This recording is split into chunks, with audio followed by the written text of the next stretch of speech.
L'Europe à la une, bonjour Danny Cohn-Bendit. Bonjour Maxime. On regarde avec vous tous les jours ce qui fait la une chez nos voisins européens. Et aujourd'hui, vous nous emmenez dans le Tyrol autrichien, en montagne donc. Les habitants du Tyrol viennent de dire non à une candidature aux Jeux Olympiques d'hiver de 2026. Et ils viennent donc s'ajouter à une longue liste de villes et de régions qui ont dit non aux JO ces derniers temps. Exactement Maxime. Alors c'est passé un peu inaperçu, il faut le dire, parce que ça a eu lieu le même jour que les élections autrichiennes. Mais voilà, le Tyrol, qui est proposé d'ailleurs des Jeux Olympiques pas chers, en fin de compte, puisque entre Innsbruck, Kitzbühel et tout ça, tout est là.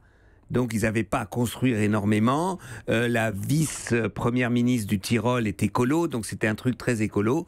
Mais voilà, ils ont dit non. Et il y a déjà eu, alors, Hambourg, en 2015, qui avait dit non aux Jeux d'été pour 2026. Il y avait, pour 2024, pardon, d'une candidature. Il y avait Munich en 2013. Il y a le Grison, le canton du Grison pour les Jeux d'hiver. Bref, visiblement, quand on demande aux citoyens, vous voulez des Jeux Olympiques chez vous, ils disent non. Ils n'en veulent pas. Pour quelle raison profonde, à votre avis? Je crois que les Jeux Olympiques, ça a mauvaise haleine.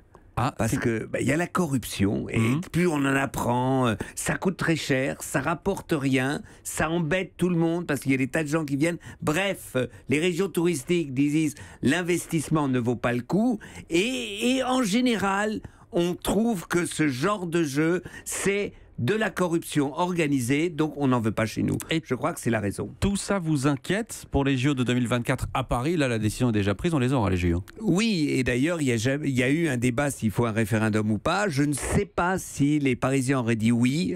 Ça, tout le monde peut dire ce qu'il veut.